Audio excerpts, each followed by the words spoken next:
My name's Maria Coate. I'm the principal of the International School of Western Australia, and I would just like to introduce myself to you. I am a passionate educator.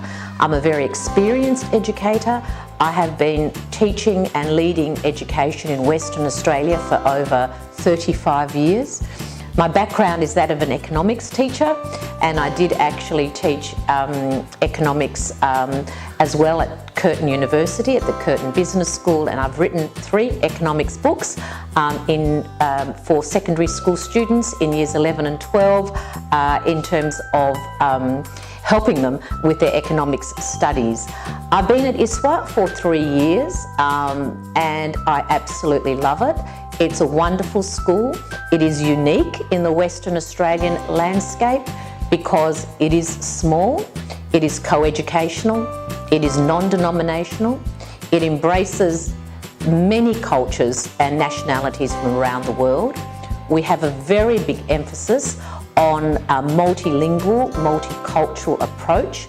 During our day program, we teach French and Spanish as part of the International Baccalaureate, but outside of school we also offer languages such as French and Hindi and Dutch to cater for our community, and we're very keen to open a Chinese program after school and teach Mandarin.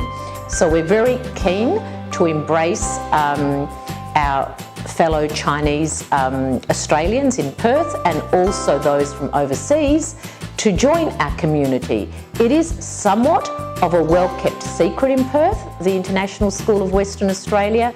Increasingly around the landscape in Perth, there are signs advertising the school on billboards, on bus sides, in community newspapers, and I invite you to go onto our website and perhaps have a look at 1 or 2 of our videos, particularly our introductory video, which is 2 minutes long. And I think that video captures in a snapshot exactly what Iswa is about.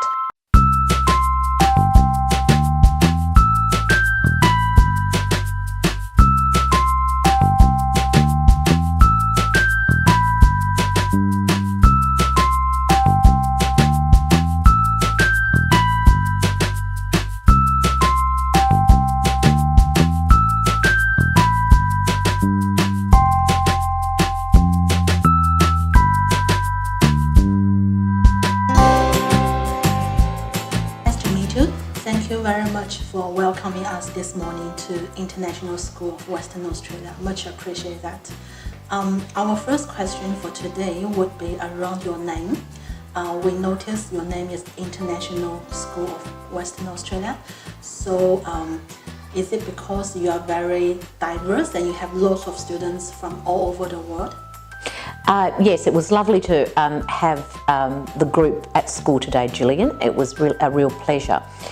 The International School of Western Australia has been operating for 12 years and it is truly an international school. There are over 60 different nationalities and we approach our teaching and learning program from a multilingual, multicultural, open-minded perspective with an international focus. So what that means in reality is that we teach through the International Baccalaureate, and the pedagogy in the International Baccalaureate is to provide an transferable, transportable, international education to students. So everything is taught from the various cultures and various perspectives of the different people that we have in our school. So what that means is everybody gets to learn about each other's ways, languages, cultures, and that enables them to have empathy, it enables them to have an understanding, it enables them to develop a respect and also an interest and a passion for other languages, for other cultures, for other people. I think one of the highlights of the international school is the harmony that we have amongst our community. The environment is very friendly. It's somewhat relaxed and informal. We all get along very well. We all know each other very well. It's a very personal experience and very much focused on the fact that we have a multicultural community. So you've mentioned Iswa has 60 nationalities amongst teachers and the students. Correct. That's very impressive. Can you share with us, like amongst your past graduates, where would they go in terms of countries, universities, different directions? So our graduates have gone around the world. So they've basically gone to universities and colleges in each of the continents of the world, including Australia. I would say the vast majority have gone to the United States of America. Some of them to Ivy League schools and colleges, and others of them just to the variety of universities and colleges in the USA. Another group have gone to the United Kingdom and to some of the elite schools in the United Kingdom, and also to some of the universities in Europe, some of the universities in various Asian countries, and also increasingly a large number of our students, our international students, are choosing to stay in Australia. So we have them going to the various universities in Perth, Western Australia, and also in the eastern states, particularly Victoria and New South Wales. So actually they go to every continent in the world, and we have a direct pathway of getting students from year 12 into universities locally and globally. Locally is straightforward for all Australian schools, but globally we are the only school that can navigate students directly from year 12 into an overseas university. I see. That's pretty impressive. Yeah. You must be very proud of that. Very proud indeed. We have quite a strong focus in the school on STEM, science, technology, engineering and mathematics. A lot of our students end up studying engineering and medicine in universities around the world and locally. And we also have a strong arts program. So we have some talented students that have studied art, the visible art, and also humanities subjects. And there are a number of students also studying law at the various universities, and politics and political science subjects. I see. So I would imagine, because of the students are all coming from around the world with such a diverse background, the parents are also very diverse. So as a principal overseeing the whole running of the school, what are the mechanisms you put into place to facilitate conversations, feedbacks between the school and the parents? It's a very good question, and a very important point, particularly because we are an international school. So we have a very strong parent association, and the parent association has an executive, a president, a vice president, a treasurer and a working group, and then they have each class parents for each year group from kindergarten through to year 12. So we have a variety of strategies in place. Firstly, everyone is welcomed by the parent association, and we match up people with languages. Some people don't speak English as well as they would like or feel confident in, so we match them up with someone with the common same language. We also have a variety of clubs where the parents are invited to join, such as golf, running club, movie club, and the list goes on and on. So the parents are invited into the school community as a family, because what we find with a lot of the international parents is they actually are working quite possibly in a company in Perth, and other than somebody knowing people from the work place, they don't actually have family or friends in Perth. So being aware of that and being aware of the third culture kids and families that pretty much are nomads around the world coming to an international school, they want the best education, but they also want a family community experience. And where Iswa is different is that it's providing that family community experience. So the parent association is paramount. I work very closely with them. I attend all their meetings. They support all the school programs. I support all of their activities, and together we make sure that our international families, as well as our local families, feel very much a part of the Iswa community. Everyone is welcomed into the school campus, so if you wander around the school, you will see parents, and we welcome that. We don't keep parents out. We want them to be part of the experience of Iswa. Yeah, so it is really an international family for everyone, including Correct. the teachers, the students, the parents, the community members, everyone sharing and celebrating the philosophy of Iswa. Correct. And you mentioned the teachers, and the teachers, like the students, come from all over the world, including Australia. So we have a very good mix of international and local teachers, but I do notice that a lot of our local teachers used to be international teachers, and actually they've just settled in Perth with their families and decided that they wanted to call Perth home. But most of them have worked internationally.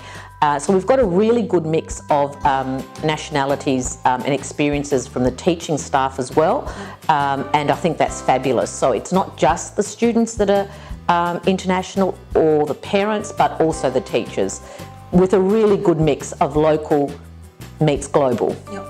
Well, it's interesting you mentioned that it's actually beyond culture and language, that every parent wants the best for their children in a friendly community. I guess my next question would be from more a Chinese cultural perspective. We have a term which is tiger mom. It's describing parents who are very strict and very disciplined when it comes down to educating the kids and parenting the kids. As a mom and a principal, can you share a little bit more of your view on this? Yes, it's a very interesting topic, and a lot of educational research is actually about the effect not only that a school has on student learning, but also the effect that parents and a parental approach has on student learning.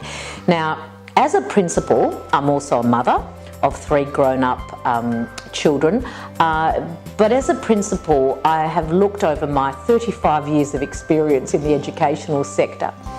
And I feel that the parents who, for the right reasons, display the characteristics of being, let's say, a tiger mum, probably are not having the result that they would like to have ultimately. Sometimes the tiger mum can help the child achieve really well at school and be disciplined and well behaved and all of that, but often that is at the expense of anxiety, pressure, stress, and the child displaying those characteristics in the name of trying to become the top student with the top result to get into the top course at the top university.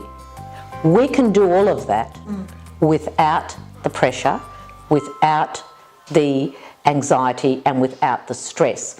So what we do in this environment is we also try to, without dictating, we try to educate the parents. And we do that more by role modelling than by explicitly saying to someone, I don't think it's a good idea if you're a tiger mum. In the end, it's not going to be really good. It might hurt your relationship with your child, or your child might start to feel too pressured and start to get worried. But more by role modelling and the environment we have created at Iswa, which is a happy environment. And if a child is feeling comfortable within themselves, confident within themselves, relaxed, at ease, they are more likely to be purposeful, disciplined, ambitious, competitive in a healthy way, than that incredible pressure that sometimes not only parents but schools put on children. We do not put that pressure on, but we still maintain a high academic standard with high academic results without the tiger mum approach. Yeah, that's very interesting, because what you've said is talking about the balance. You're not talking about academic is not important. It is very important, but the kids will do better and truly become what they want to become with the appropriate environment created by the parents and the school together. Correct. The parents have to work with the school. It needs to be a collaborative relationship, and both the parents and the school need to understand that the parents know their child best, and the parent wants the best for their child, but the educators also know how to educate best. And I think here we've got some of the best educators in the world. In fact, I think that Iswa really does have the best of everything. And I think the reason we're able to say that and actually be that is because of the international experience of the parents, the students, the teachers, but in a small environment where relationships are really the key.